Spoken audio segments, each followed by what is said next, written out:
Hello friends, welcome to Kalinga Euro. So आज हम इस वीडियो में बात करेंगे do not study in Italy. So ये जो टाइटल में बोल रहा हूँ do not study in Italy, इसके पीछे बहुत रीजन है। तो आइए हमारा वीडियो का शुरुआत करते हैं।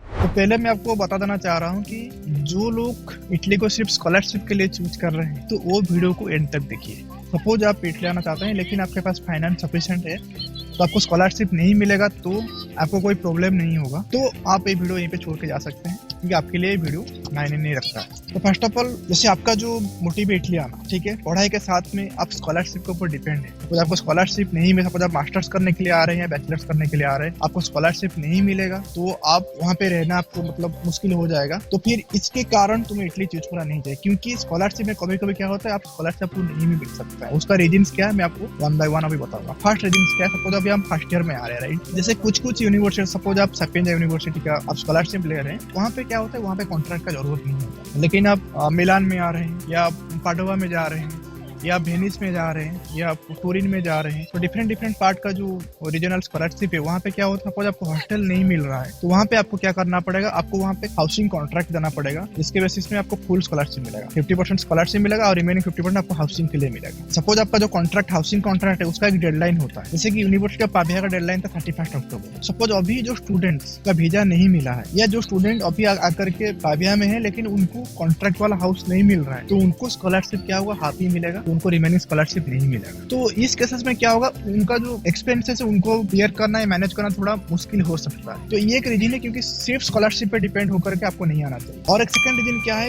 बहुत सारे स्टूडेंट को सोचते हैं कि कंप्लीटली एजुकेशन फ्री है। ऐसा नहीं है, क्योंकि आपका जो यहाँ पे जो इन्वेस्टमेंट हो रहा है तो उसको तो स्कॉलरशिप के थ्रू तो आपको मिल ही जा रहा है, लेकिन आने के लिए जो आपका प्रोसेसिंग खर्चा हो रहा है, जैसे आपको वीजा मिलने से पहले आपको यूनिवर्सिटी एप्लीकेशन करना पड़ेगा, साथ में आपको स्कॉलरशिप भी एप्लीकेशन करना पड़ेगा, राइट। उसके लिए शायद आप खुद कर सकते हैं, नहीं तो कोई कॉन्स्टिट्यूएंसी चूज कर रहे हैं तो उनका भी पेमेंट करना आपको पड़ता है, राइट। सपोज आपको वीजा नहीं मिलता है, वहाँ पे आपका कुछ अमाउंट लॉस में जाता है। सपोज आपको वीजा मिल गया, उसके बाद आप एयर टिकट करके आते हैं, फिर जब आप आते हैं इनिशियली आपको लगता है कि कुछ एक्सपेंसेस नहीं होगा, लेकिन आपको पता होना चाहिए स्कॉलरशिप जो मिलता है वो दिसंबर एंड में मिलता है, दिसंबर के आसपास मिलता है। लेकिन कुछ आपका डॉक्यूमेंटेशन का डिले भी हो गया, वही स्कॉलरशिप आपको जाकर के मिलेगा, जो फर्स्ट इंस्टॉलमेंट जाकर मिलेगा अप्रैल या मई में। तो तब तक रहने के लिए जो एक्सपेंसेस है आपको खुद ही बेयर करना, उसको आप बाद में आप उसको रिटर्न आपको मिल जाएगा स्कॉलरशिप, लेकिन पहले आपको इन्वेस्टमेंट करना।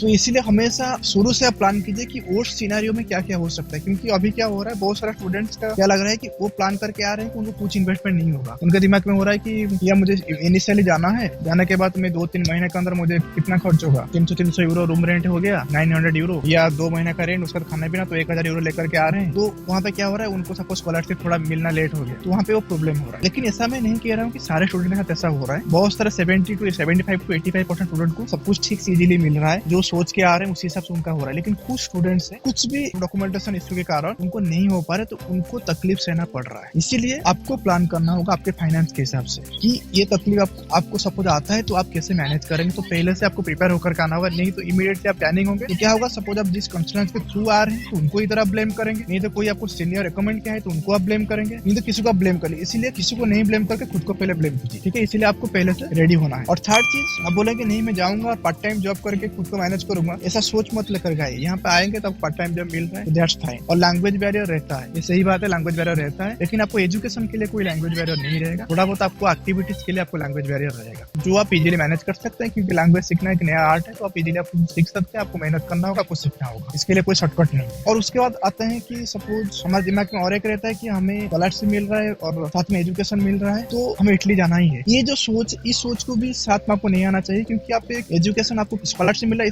यहाँ पे आप 2 साल या 3 साल आप टाइम इन्वेस्ट कर रहे हैं, तो हमेशा टाइम इज मनी। तो 3 साल जो आपको टाइम दे रहे हैं उसमें कुछ आपका पढ़ के करने का जो मन है वो है, तो उसके प्रपोज में आप सीख जाइए। स्कॉलरशिप मिल रहा है और इंडिया में एजुकेशन थोड़ा महंगा है, यहाँ पे चले जाना है, तो यहाँ पे ये जो सोच है ना, ये सोच में आप आओगे तो ना आप क्रेडिट फुलफिल कर पाओगे, ना आप सेकेंड ईयर स्कॉलरशिप ले पाओगे। तो इसलिए आपका हमेशा जो मोटिव है, ऑब्जेक्टिव है, वो हमेशा मतलब ऑनेस्ट होना चाहिए, वो हमेशा, तो उसके साथ आपका ऑब्जेक्टिव हमेशा आपको ईमानदार रहना चाहिए। तो ये सारा चीज आप रख रहे हैं तो आप इटली आ रहे हैं, तो आपको इटली जिस तरह से आपको सपोर्ट देगा तो और कोई कंट्री आपको नहीं देगा। लेकिन आप सिर्फ इटली को टेकिंग फॉर ग्रांटेड चीज वाला चीजें सोच के आप आ रहे हैं, स्कॉलरशिप दे रहा है, आप स्कॉलरशिप में रहेंगे, सब कुछ ये ऐसा सोच के आ रहे हैं, तो आपसे ज्यादा पोजीशन और कोई कोई नहीं होगा, क्योंकि जब आप फॉरेन से रिटर्न करते हैं कुछ नहीं बन के, तो वहां से डिमोटिवेशन आप खुद होते हैं, साथ में एक सोसाइटी को एक मैसेज भी देते हैं गलत मैसेज। तो ये गलत मैसेज का इंस्पिरेशन आप मत बन जाइए, यही मेरा रिक्वेस्ट रहेगा। तो आप अच्छे से खुद को मेंटली रेडी कीजिए, फिर आप उसके बाद इटली को चूज करिए। तो उसके ऊपर आपको कुछ कमेंट करना है तो कमेंट कर सकते हैं, और आपको कुछ दूसरा वीडियो का जानकारी चाहिए तो आप इन्फॉर्म कर सकते हैं। थैंक यू, जय हिंद।